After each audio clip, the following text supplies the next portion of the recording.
Hello everyone, আজকের বারটা হচ্ছে শনিবার। আর এই যে সকাল সকাল উঠে আমার ছেলে নিজেই দুধ খাচ্ছে, আর আমি যে রান্না শুরু করে দিয়েছি, ঝিঙে দিয়ে মাছ দিয়ে ঝোল করব বাচ্চাদের জন্য, আর আমার হাজব্যান্ডের জন্য ঝিঙে মুগ ডাল দিয়ে চচ্চড়ি করছি, আর একটু সবার জন্যই পালং শাক করছি বড়ি দিয়ে, একটু কুমড়ো দিয়ে আর মিষ্টি আলু দিয়ে। যে মাছটা ভেজে নিয়েছি, আগেই রেডি করে নিয়েছি। আর এই যে দুপুরবেলা মেয়েকে খাওয়াতে বসে গেছি, আরও খাওয়াতে বসে আমাকে পেন্সিল দিয়ে থার্মোমিটার দিয়ে জ্বর চেক করে। ওর মানে ডাক্তার ডাক্তার খেলতে যে কি ভালো লাগে, মানে ও ওটা নিয়ে আমার জ্বর চেক করবে, আবার মাথায় হাত দেবে, খেতে বসে যে কত দুষ্টুমি করে আমার সাথে। ও আবার আমাকে বলবে যে আমি যদি জিজ্ঞেস করি যে কত জ্বর, ও বলবে আবার 98। মানে ওটাও শিখে গেছে, জ্বরের নাম্বার কত হয় সেটাও বুঝে গেছে, যে কতটা জ্বর আর কি থাকে, ওরকম বলবে। আর এই যে সন্ধেবেলা ঘুম থেকে উঠে পড়েছে, উঠে ওর ঘুম ভাঙছে না, পাপার কাছে কোলে আদর খাচ্ছে। আর এই যে চা হয়ে গেছে, আর ভাবছি বিস্কিটগুলো দেখেছো পুরো ভেঙে গেছে সব। মেরি বিস্কিটগুলো না খুব সহজে ভেঙে যায় ডিব্বার মধ্যে।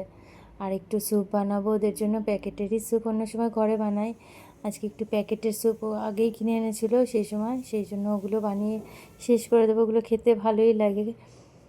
আর যে ওয়ানা উঠেছে, ওর জামাটা চেঞ্জ করে দিয়েছি, এখন ওকে জল খাওয়াবো। জল খাওয়ানো মানে আমার একটা যুদ্ধ করা ওর সাথে, একদম জল খেতে চায় না। অ্যালভিন আবার এরকম করে না, অ্যালভিনকে জল খাওয়ানো নিয়ে মানে কোনো সমস্যাই থাকে না, ওকে যখনই বলি ও চুপচাপ খেয়ে নেয়। কিন্তু মিশুকে জল খাওয়ানোটা অনেক মানে কষ্টের ব্যাপার, একদম খেতে চায় না। মানে কত কায়দা করে যে খাওয়াতে হয় আমিই জানি, কখনো ব্যালকনিতে নিয়ে, কখনো জানলার কাছে নিয়ে, ঘুরিয়ে ঘুরিয়ে অনেক কায়দা করে ওকে জল খাওয়াতে হয়। এই যে জল না খেয়ে থাকলেও ওর কোনো ব্যাপার না, আমাকে চেপে ধরে খাওয়াতে হবে জল ওকে। আর দেখো ছেলে খেলছে সোফার ওইটার নিচে, ওই টেবিলটার তলায় থাকতে ওরা ভীষণ ভালোবাসে, সেই জন্য নিচের ম্যাটটা রোজ মানে ওটাকে ভালো করে পরিষ্কার করা হয়। আর এই যে স্যুপ বানানো হয়ে গেছে, সবাই মিলে স্যুপ খাচ্ছে টেবিলে। আর এইদিকে দাদুর সাথে ফোনে গল্প করছে ওহানা, দাদু ফোন করেছে, দাদুর সাথে কথা বলছে। আর টেবিলের অবস্থা দেখেছো, সমস্ত খেলনা ফেলনা দিয়ে ভরে রেখে দিয়েছে, গুছিয়ে রাখবো কি। আর এই যে আজকে রাতের জন্য কিছু বানানো ছিল না সেরকম, সেই জন্য রাতের জন্য ভাবলাম একটু পনির বানাবো। তো তেলের মধ্যে যে কাজু কিশমিশ পোস্ত, তারপরে টমেটো কুচি আর কাঁচা লঙ্কা আর একটু পেঁয়াজও দিয়ে দেবো ওর মধ্যে, দিয়ে ওটাকে একটু ভেজে নেবো। তো হ্যালো এভরিওয়ান, সবাই কেমন আছো? আশা করছি সবাই ভালো আছো। আমার ভিডিও যদি তোমাদের ভালো লেগে থাকে অবশ্যই কিন্তু লাইক কমেন্ট শেয়ার করে দিও, পাশে থেকো কিন্তু। আর এই দেখো ওগুলো সব দিয়ে দিয়েছি, আমি খুব বেশি ভাজবো না, এটা তেলের মধ্যে দিয়ে মানে একটু নাড়িয়ে চাড়িয়ে একটু হালকা হালকা মানে একটু ব্রাউনি ব্রাউনি হবে, তারপর মানে ব্রাউন কালারটা আসবে, তখন আমি ওটাকে মিক্সিতে পেস্ট করে নেব মশলাটাকে। একটু তেলটা আমার মনে হলো যে একটু সামান্য লাগবে, তাই জন্য আমি একটু তেলও দিয়ে দিলাম অল্প, যেহেতু ভাজতে হবে একটু, তো সেই জন্য আমার তেলটা কম হয়ে গেছিলো।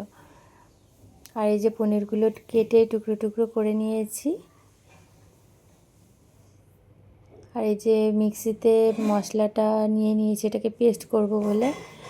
আর কড়াইতে এই যে পনিরগুলো দিয়ে দিয়েছি, একটু হালকা ভেজে তুলে নেবো ওগুলোকে। একটু পনিরটা না হালকা ভেজে নিলে ভালো টেস্ট হয়।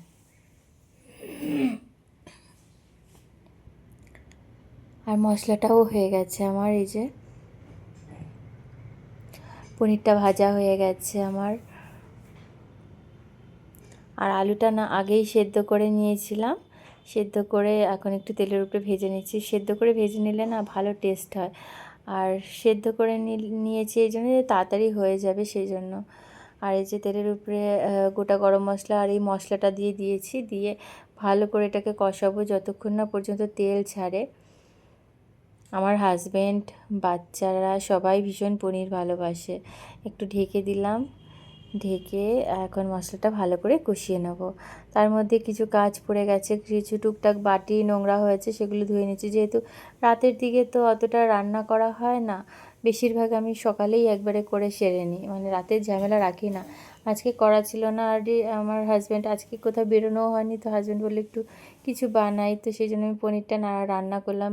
রাতের জন্য সেরকম কিছু ছিল না, তো সেই জন্য আর কি টুকটাক বাসনও নোংরা হয়ে গেছে, সেগুলো আর কি সকালবেলা ঘুম থেকে উঠেই লাগবে, তাই ভাবলাম ওগুলো একটু মেজেই নিই, না তো সকালে উঠে না তখন আর নোংরা কাজ করতে আমার একদমই ভালো লাগে না। সেই জন্য যা কাজ পরিষ্কার, মানে কিচেন আমি রাতের মধ্যে ঝকঝকে মানে করে রাখতে পছন্দ করি, যাতে ঘুম থেকে উঠে আমার কিচেনটা একদম পরিষ্কার আমি দেখতে পাই, যা কিছু নোংরা সব ধুয়ে রাখা হয়। আর কিছু বাসন থাকে সেগুলো বাইরের বেসিন আছে, ওই বেসিনে ওখানেই রাখা থাকে, সেগুলো কাজের লোক এসে ধোয়, আমাকে অতটা ধুতে হয় না। এই যে এটাতে যেহেতু বাচ্চার অ্যালভিনের দুধটা তৈরি করি, ওটাতে পেস্ট করে তৈরি করতে হয়, সেই জন্য সকালেই লাগবে, তো ওর জন্য ওটা ধুয়ে নিচ্ছি আমি। তোমাদের কার কেমন লাগে অবশ্যই কিন্তু আমাকে কমেন্টে জানিয়ে দিও, আমার পাশে থেকো সবাই। চায়ের বাসনটাও লাগে সকালে, সেই জন্য ধুয়ে নিয়েছি। আর এই যে কিছুটা পরিষ্কার করে নিলাম, পুছে টুছে নিলাম। আমি রান্না করতে করতে আমার স্বভাব এটা, আমি করে থাকি, মানে একটু গ্যাসের আশপাশ মানে কাপড় দিয়ে পুছে নিই। আবার পরে রাত্রেবেলা আর এক রাউন্ড হবে পরিষ্কার, টেবিলের সাথে আর একবার পোছা হবে ভালো করে। একদম মানে নোংরা দেখতে আমার একদমই ভালো লাগে না। আর এই যে সন্ধ্যাবেলা ওরা এই করছে, সবাই মিলে একটু টিভি দেখছে। আর এই যে আমার এটা মশলাটা প্রায় কষানো হয়ে গেছে কষানো। এখন আলুটা আর পনিরটা দিয়ে আর একটু নাড়িয়ে চাড়িয়ে তার মধ্যে আমি একটু গরম জল দিয়ে দেবো ওর মধ্যে।